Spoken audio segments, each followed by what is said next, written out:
And welcome back, everybody, to another episode of Benched with Bubba, episode 713. Continuing our team by team previews for the 2025 fantasy baseball season.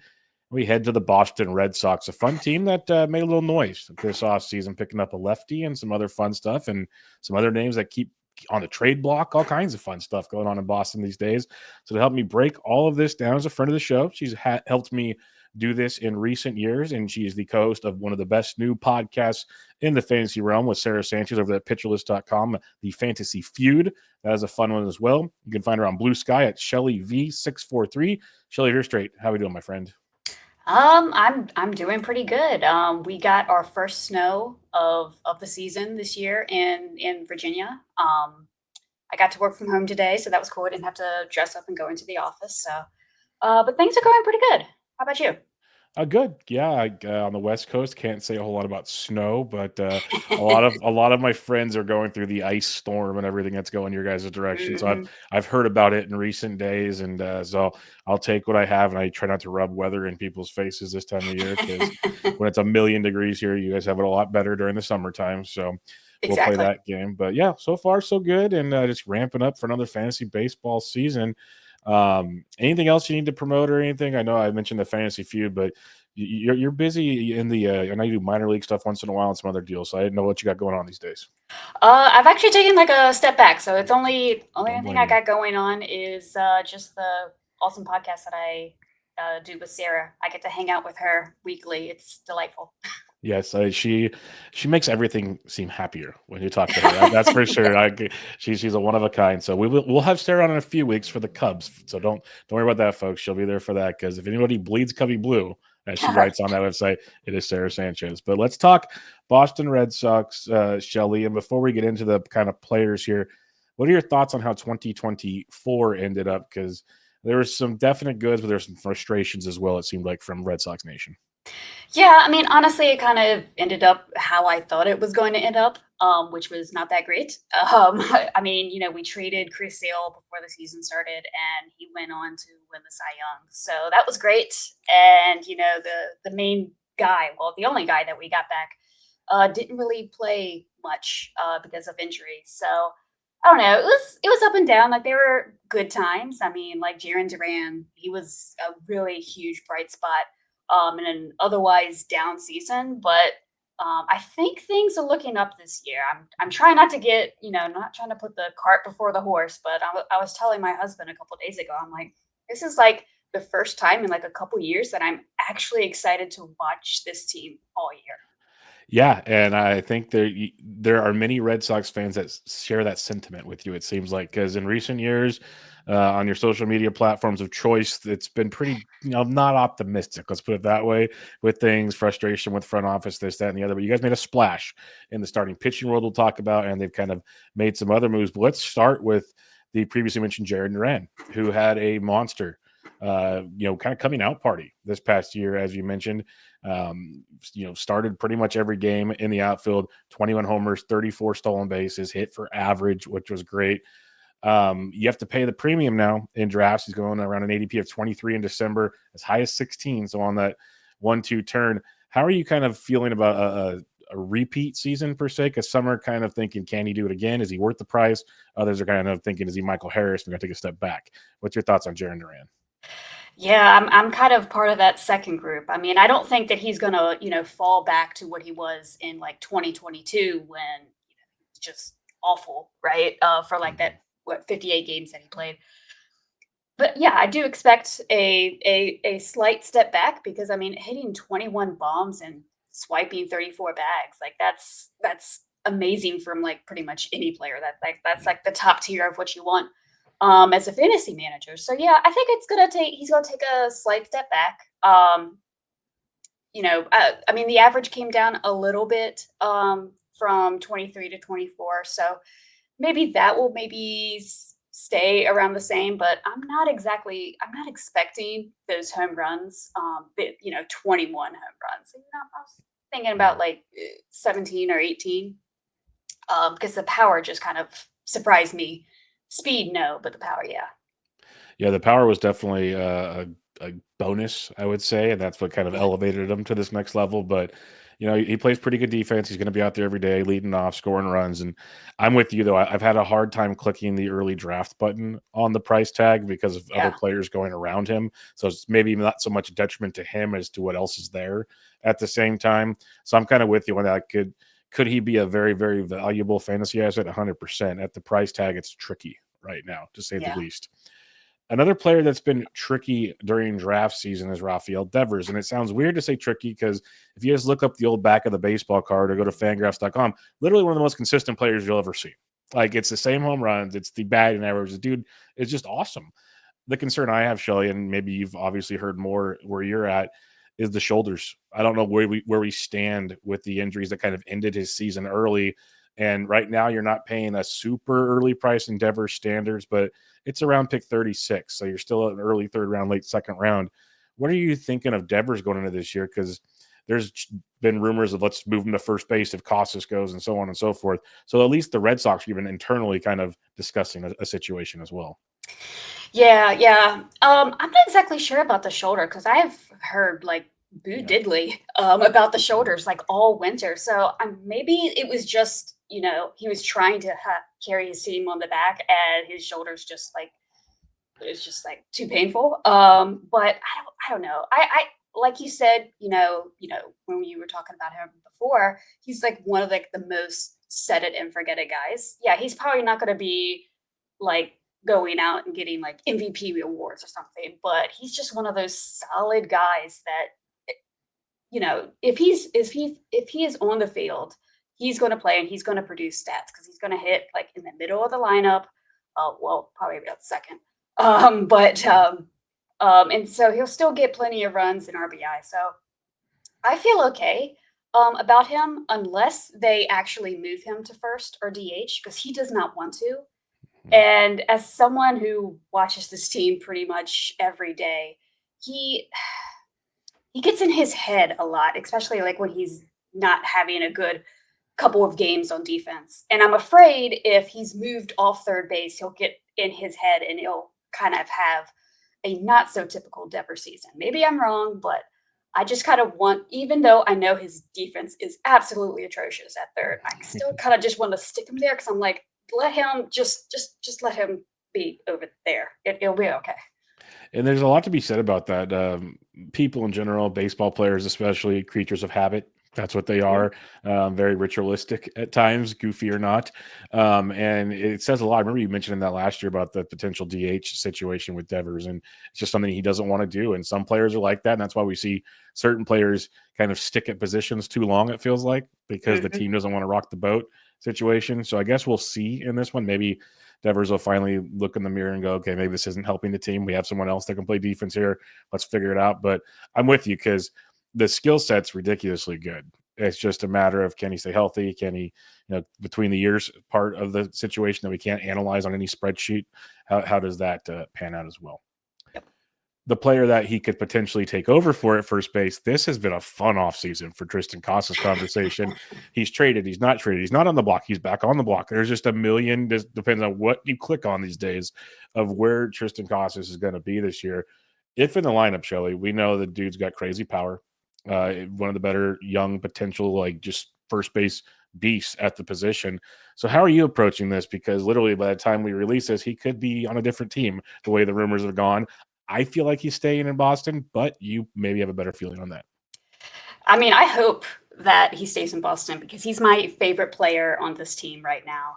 Um, I don't know because, like you said, like there's stuff coming from every single direction. I was really happy that he wasn't traded to the White Sox in the Garrett Crochet because deal. Like when I saw that, the Red Sox were getting Crochet, I was like, oh my goodness, yay! I was like so excited, and then I'm like, oh no, please do not send Tristan, to Chicago. We crossed that bridge. We did not have to, deal Casas. But I'm thinking if like if they could get like a Dylan Cease or something, like one of these pitchers that could be on the trade block, they might do it, but I don't know. I really don't know really what else they need on the team outside of maybe another pitcher or two. But Tristan Casas, that seems like that's like a big time pitcher you trade him for.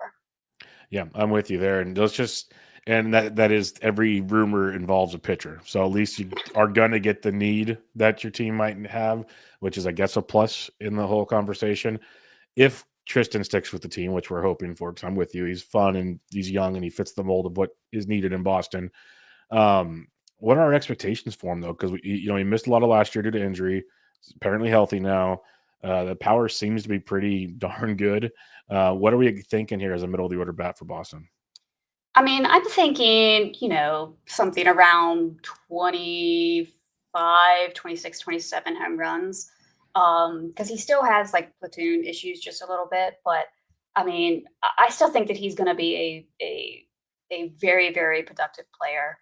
Because he's going to be in the heart of the lineup. Like he's like one of like their best players. So he's going to have plenty of RBIs, especially if Duran and Devers are getting on base ahead of him. So I don't know. I still like him, but I try to. I don't know. I don't think I've ever really had Casas on a team because I am like, am I too high on him because I just like him so much? So I just never get him. So I don't know. Maybe I'll get him on like one team this year. Yeah, he's going at an interesting time in drafts right now. It's around 118 or so. Like he has Spencer Steer going right in front of him. I think we could both say Costas is probably the better play there. Yeah. Bellinger's going a little bit in front of him. You have Jake Berger going a little bit after him. These are just first basemen in Yeah. that range. Vinny Pascantino going slightly in front of him. Christian Walker about 10 picks in front of him. So it's a very tight spot for Costas that you have to believe he can basically take that next step over Hmm. maybe some other proven commodities in a vacuum. Might be the most talented in the group, but there's so many questions around him. It makes it hard, like you said, to actually put him on a team right now. Totally. All right. Another player that has, I don't know if it's questions is the right word or it's just we haven't seen it in so long due to injuries, but there was a nice little blurb from one of the Red Sox beat reporters this past week that Trevor Story is healthy. And this might be the first time the Red Sox actually get to see the person they acquired, which is a start. Now he's obviously a few years older now, but we're talking about an ADP closing in on 250 almost for Trevor Story. How are we feeling about this heading into 2025? Well, I was buying in last year because it was like a super cheap price. But then he only played 26 games. So Yeah, I guess I got what I paid for. But it's crazy that he's only played 163 games since he signed with Boston in 3 years. crazy. That's crazy. I'm I'm not trying to get too excited, but hearing these things makes me feel good. But I'm like, we haven't seen it for 3 years. How can you expect him to, get back up to like 140, 145, 150 games? If he's healthy, he's going to play. And the injury that he sustained last year, which was the shoulder, because he kind of landed on it wrong and had to have surgery. I mean, I thought it was season ending, but he did come back at the end of the year, which was really, really good to see. So I'm cautiously optimistic, especially at that price that you said. It was 250. Yep, yep. Yeah. I would totally take a gamble on that. Yeah, and I felt your pain last year. I did 3 gladiator drafts. He was my shortstop on all 3 of them because he had not hurt his shoulder yet. So that's the curse of drafting early because we have issues like that, or I have issues like that, I should say. But so that one hurt. But I am jumping back on board at 250. I'm like Yeah. he could be my middle infielder. Batting average kind of concerns me a little bit, but for the power, the speed, he even showcased that last year when he returned, which was a plus to me. So I'm buying back in, like you said. If he's healthy, he's playing every day. Yep. So I'll take my chances there. Another player that's kind of rumored in trades these days, and I don't know if it's a financial thing with Boston. I can't wrap my head around it because the hit tool to me is very good. Maybe it's just he plays DH only, so that's a hindrance to the squad as well. And that's Masataka Yoshida. This is a guy that has an ADP right now of 430 in the month of December, but is just a pure hitter. Not much more than that. Maybe that's part of the problem. I don't know. You obviously see him more when he's healthy than I do. So, what's your thoughts on Yoshida, who technically is a Boston Red Sox right now? Yeah, and I mean, it seems like he's always like floated out in trades, and it doesn't seem like anybody wants him at his current, contract cost. He's a good hitter. That, like you said, that's pretty much it. He can't play defense. I remember him in his rookie season in left field, and that was very scary. It reminded me of like late Manny Ramirez when they Ooh, put him okay. out in left field, and it was just awful.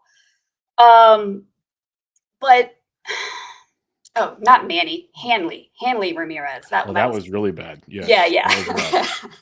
I always get those 2 mixed up, Hanley, meh. Anyway, yeah, I don't know. He's not really fun for fantasy. I mean, he's just average with a little bit of power and absolutely no speed. Um, and I think the team kind of just wants to move on just so they can have like a rotating DH kind of situation, not someone who is just absolutely locked in. Like he's not David Ortiz. Like you kind of want to, give some players a day off or something like that. So I don't know. I guess if you put a build together where you really need average late, yeah, take a gamble. But other than that, I don't really know what else he gives you. Yeah, and that's one of the biggest problems with him is he's just pretty much a batting and average short. Not to mention he's UT only, which Mhm. is going to put a hindrance on things, especially in the draft champions, which is pretty much all that's getting drafted right now. So it really locks up certain positions. So it's tricky, and I could see him losing playing time, platooning. It's just a mess all around. A player that I love the skill set of, and I think others do, but he seemed to platoon a lot last year is Wilyer Abreu. Looks like he might be in a platoon again this year. He's also another rumored potential trade guy because he is so young. But ADP is around 280 right now. How are we feeling on Wilyer Abreu this year for the Red Sox? I mean, I like you said, I like his skill set, except he cannot hit lefties, so he doesn't play against them. And I understand why the Red Sox might want to move off from him because they have like Roman Anthony coming up, and then they have Rafaela signed long term, and then Duran. I think we have like a couple more years of team control, so they could um, if they could maybe get a decent reliever or another starter, um, they might be able to flip him. But I don't know. So for fantasy, in like a deep league, I like it, but especially a deep daily league where you can pop him in and out whenever there's whoever's he's facing that night. But in like a standard, I don't know, let's say a standard 12 team weekly league, it makes it a little bit tricky because you have to look at like he's probably not going to play every single game because he'll probably face at least one lefty per week, something like that. So it's going to limit his abilities to score runs or RBI and just overall plate appearances. But I mean, I really liked him. So I mean, I hope he sticks around, but I understand if he gets moved. Yeah, I'm kind of with you there. It makes sense. He's young. There's still some value to him to be traded, but the skill set is good, especially real life platoon in the outfield for the Red Sox. I'm curious to see how that one plays out. But another guy I've had trouble drafting so far, just not knowing what's going on. A player I've really liked as either a deep catcher two or even a catcher three is Connor Wong. Um, Again, nothing super flashy, but he's going to get you double digit homers. He runs, plays other positions. What are you thinking on Connor Wong this year? Is he still the guy there? I know they traded Teal, so he's out of the way now, but they still have a Mhm. couple options in Boston. It feels like it's Connor Wong's for now. Yeah, yeah, I definitely think so. I mean, I was drafting Teal in like my like last round of DCs last year because I thought he was going to debut, but Mm. Connor Wong just had like a come out of nowhere season last year.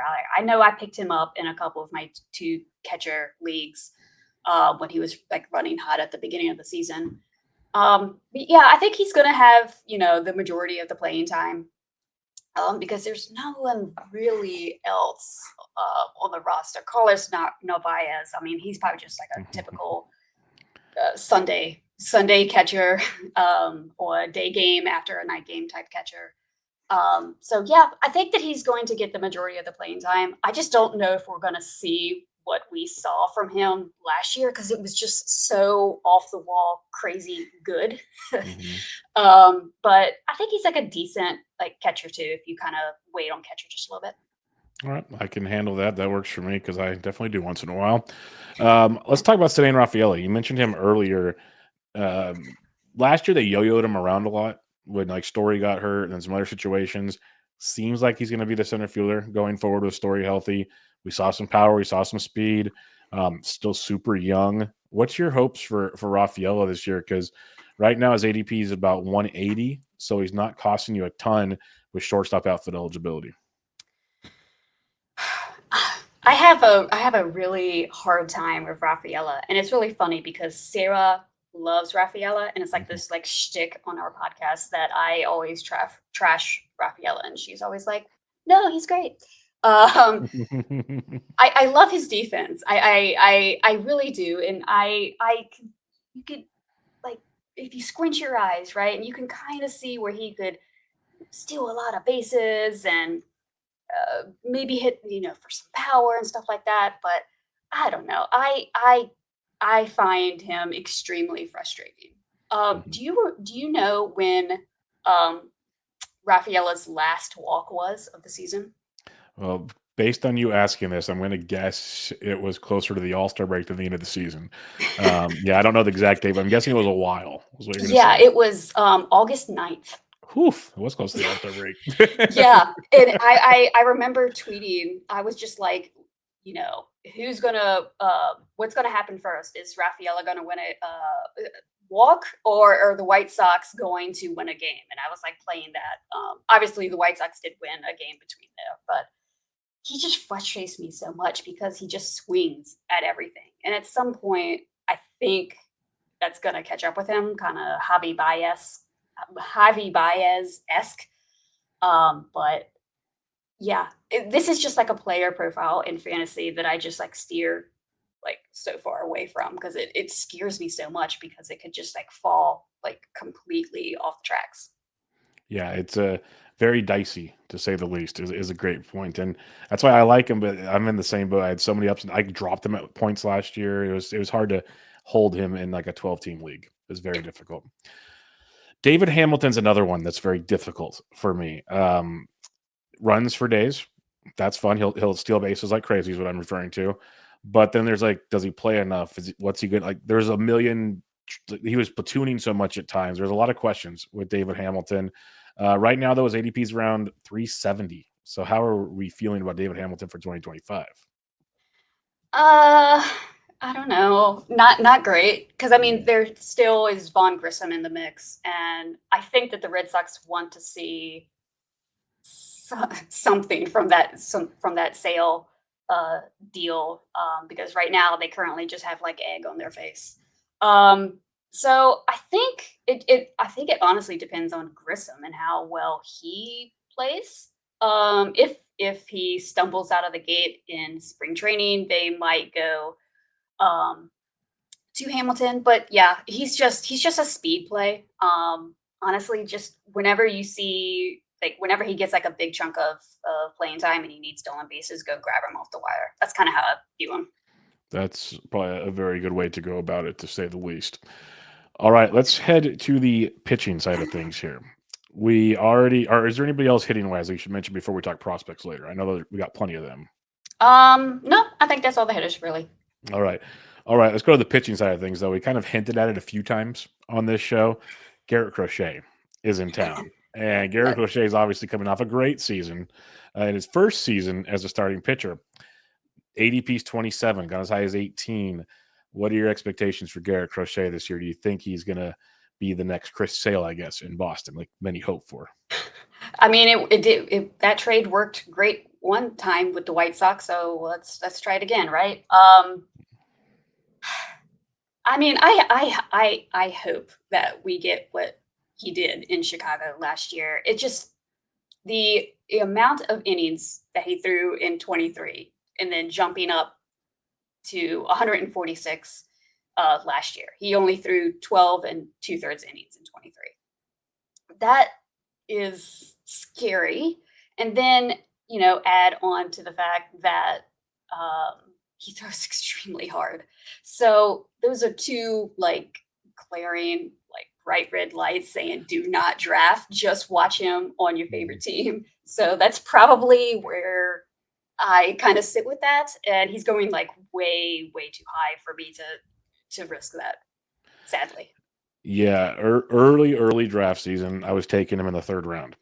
I have not come close to drafting him since he got traded to Boston because the reason why I took him third, I'm like, okay, if for some reason he pulls a Chris Sale and stays healthy, great. I'm on your side of I'm still concerned. A guy that hasn't done this before, the Mhm. velocity, so on and so forth. Like you said, it's a red flag, big time. But like you said, as if you just root for him, awesome. So I am torn on him. I'm not sure I'll have any more shares of Garrett Crochet, but I enjoyed it while I could, to say the least. Tanner Houck is a fun one here. He made 30 starts last year. I think when we talked last year, we were both thinking he wouldn't make it this far in the season because prior to that, he made 21 starts in 23, which is still good, but 106 innings. He jumped 72 innings this past year, which is a big jump. Ratios were really solid. What are we expecting from Houck this year? ADP is around 210. This will be his third year now, or his third straight year after basically becoming a staple in the rotation. Um, yeah, he actually, like, surprises me because I used to not be, like, a big fan of his because I just never thought it would work, but obviously I was wrong. Um, I like him as, like, a number 4, number 5 starter. He had, like, a good first half, but then in the second half, he had a 4.23 ERA, and had a home run problem. That could be that he was tiring down, just random flukiness, whatever, but I think that he is a fine pitcher, but you don't like you don't want to have him as like your number 3 or number 4, I think. Because he does kind of fluctuate, and I still like in the back of my mind, I'm like, he really just what has a slider. I mean, I know he has like a splitter as well now, but before when he was in the minors, he only just really just had a slider. So yeah, so I don't know. I I probably won't have him on any of my teams either because he's just like, I don't know, I just he scares me just a bit. Yeah, and this is probably why we started out saying they might trade Tristan Casas for a starting pitcher. As we start keep going down this list, is they have these guys that have produced, they've been good, but there's still so many questions involved with them, Mhm. and that leads me to a guy that I've been super excited about, and I've pretty much given up on, and I hope I'm wrong. I hope he bounces back this year. And that's Brian Bayo. His ADP is 320 now. He's cheaper than ever.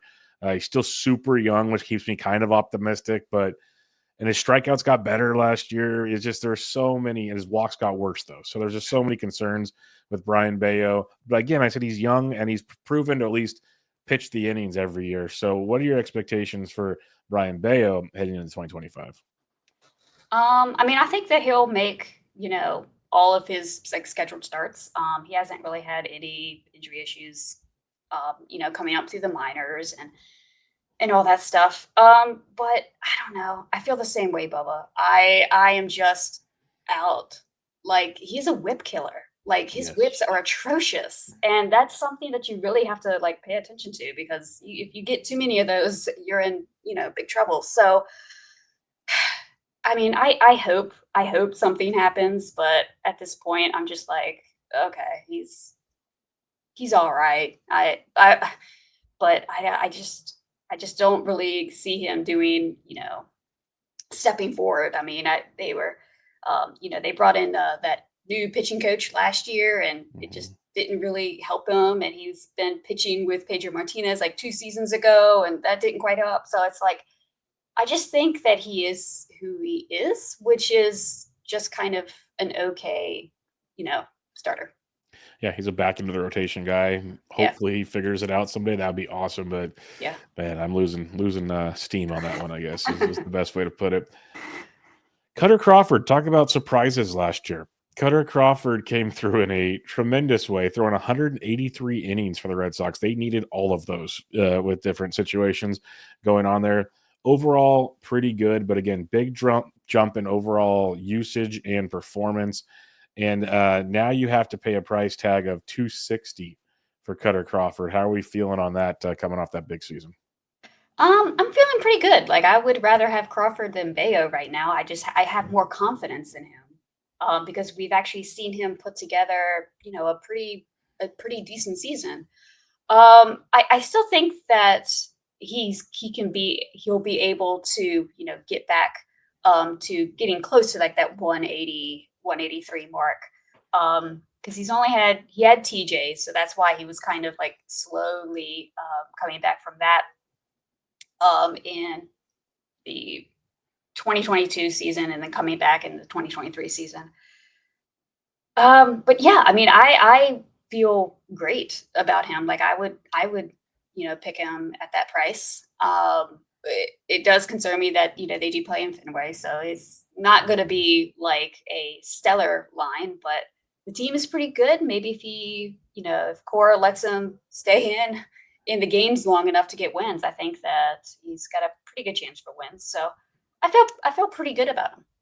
Yeah, that's good to hear because I've been torn on it and I haven't heard a whole lot of good or bad. It's just been kind of quiet on the Cutter Crawford front, so that is a plus indeed.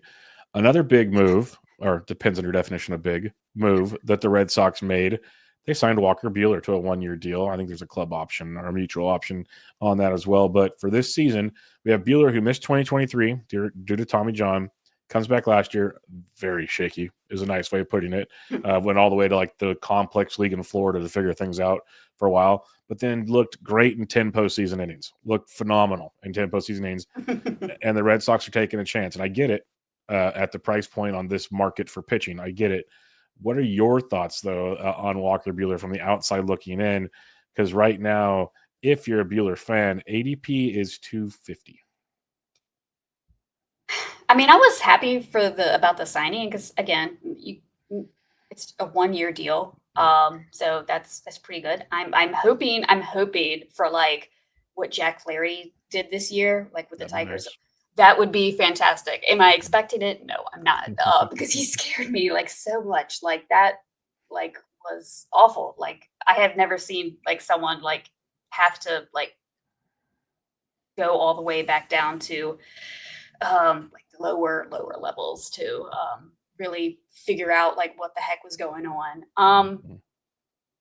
From a fantasy angle, he scares me too much. Like he looks so bad last year. It's like, and yeah, the in the postseason when everyone was watching, he was fantastic. But like you said, it was 10 innings.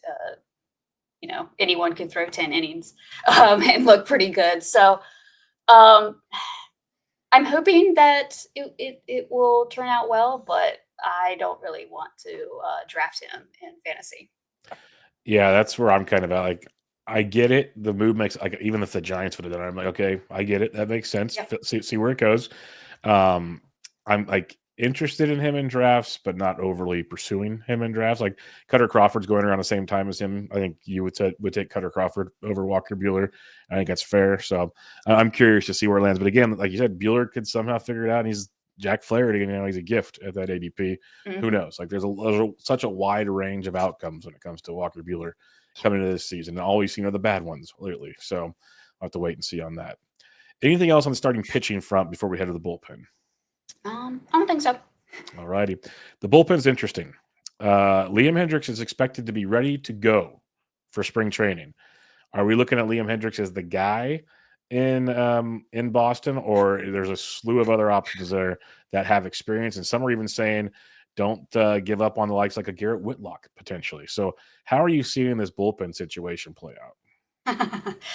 um, it's an absolute mess. I do think that there will probably, unless he looks like absolutely horrible in spring training, I think they will let Hendricks, start out with the gig. His velocity and his stuff numbers in AAA when he was doing some rehab last year was not great. It's really, really scared me because I'm like, who doesn't love Liam Hendricks? Like everyone wants him to just go back to how he was with the White Sox, just being all dominating and stuff like that. But I wouldn't draft him. I probably would stay far away from this bullpen because I am not a Chapman fan either because that's scary. Mhm. Um, I mean, I thought that it was like a in a like a DC. I would probably be drafting Justin Slayton Okay. more than either of the other two. Maybe he doesn't end up closing, but Cora had like high praise for him at the end of the season. So I don't know. That would be the guy that I would actually draft. Obviously, way, way, way late in the DC, but Yeah, yeah, Slayton's going like 414 right now. So yeah. yeah, that's much more palatable for Yes. a question mark bullpen. I'm with you on that one as well. All right, now where things get really fun for Boston is this farm system is doing things. Like Mhm. we already mentioned, Costas is up, and Rafaela was a part of that at one point. Like there's already players up, but you have a handful down here that might actually have an impact this season with the 2025 team because people are drafting them as such. So, what are your thoughts on some of the prospects? I'll let you go in whatever order you want. But there's a handful of them. Yeah, it used to be like the big four. Now it's just the big three, but that is okay. We have Garrett Crochet now, so I am Hmm. okay with that. I guess we could talk about Roman Anthony, who Yep. has just vaulted up through this system and has just hit at every single level. And it's like amazing because he's extremely, extremely young.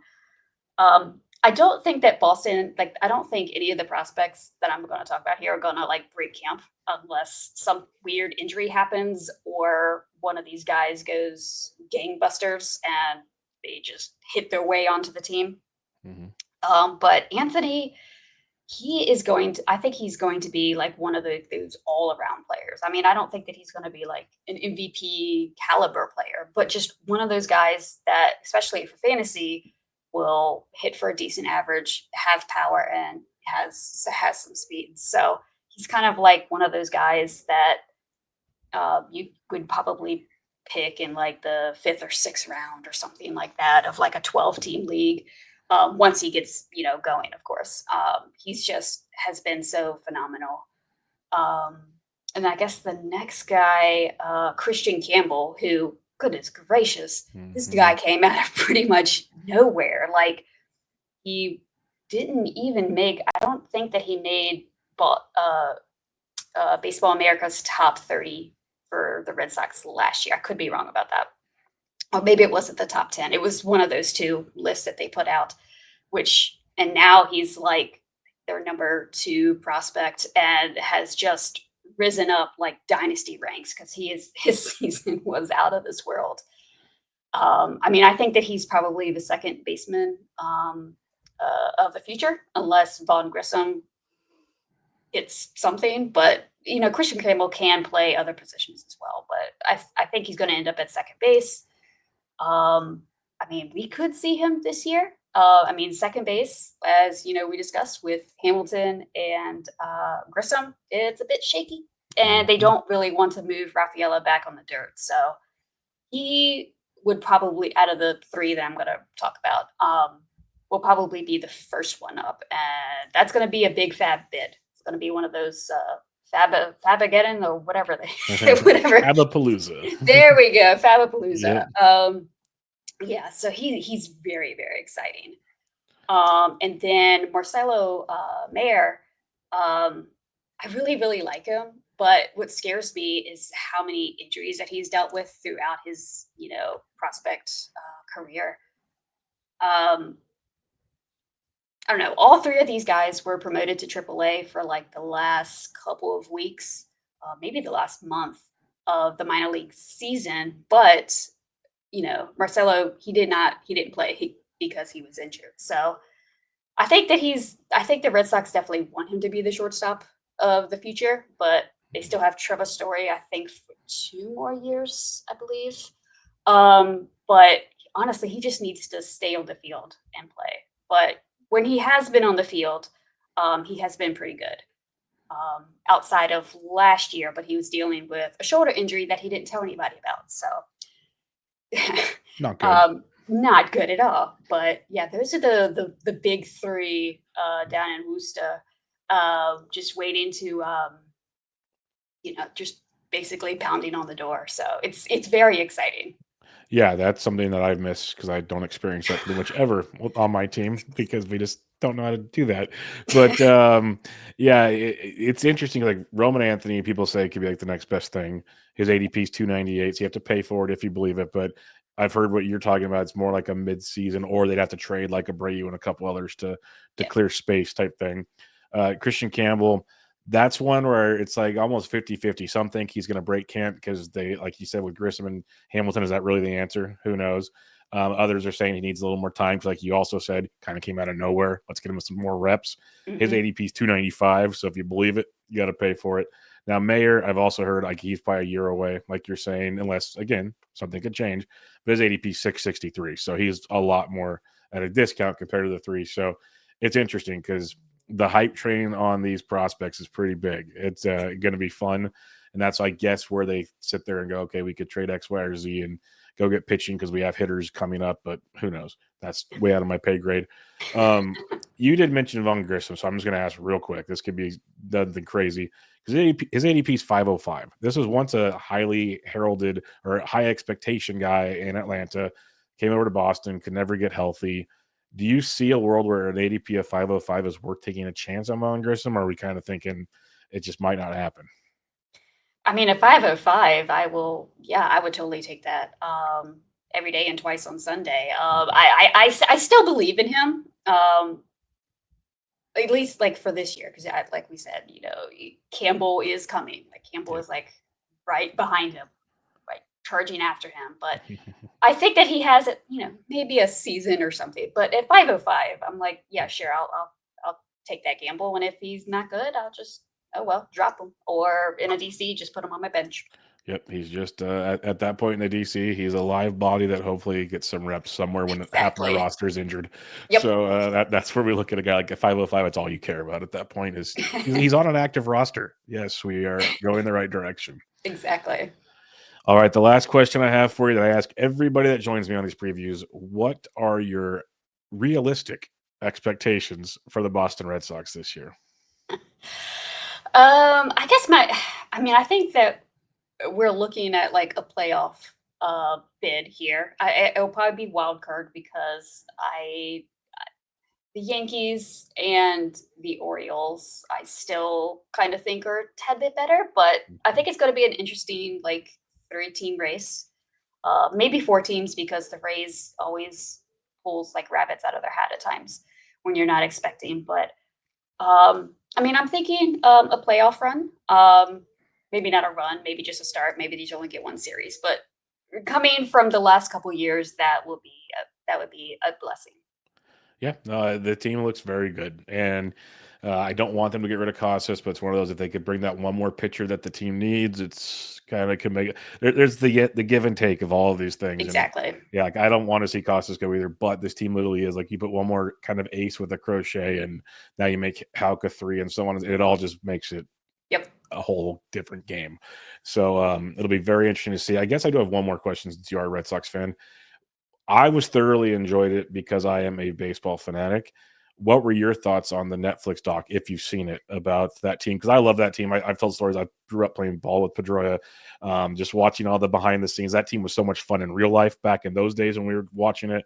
To kind of see the Mhm. behind the scenes of the A Rod drama and all that stuff, I thought it was thoroughly. I wish there was more stuff like that done by Netflix for other baseball. I want to get your thoughts though, as a Red Sox fan. I guess reliving it. How was that? It was great. Like Yeah. I just because that was like my prime like heyday because like Pedroia was my favorite player when he played. It's just yeah, even better than like for me, even better than like Mookie Betts or David Ortiz, which is probably blasphemy for a lot of people. But I just, I just really liked him. So yeah, it was really great to just relive it. And yeah, I agree. I would have wanted to watch one on the Giants on that like Yeah. that every other Even years year for thing. like Yeah, 3 out of 5, like, I would yeah, I'm with you. yeah. But I think there's so many of those they could do with teams and just, like, even in if you go A's, go Bash Brothers, let's go look at those days, like, just do some cool, like, the way they utilize clips from back in the day with new players. As a Hmm. baseball fan, I thought it was so just awesome to see, especially when we don't have any baseball to watch. It was perfect to throw on and for a couple episodes and then check it Yeah. out, so I'm with you there.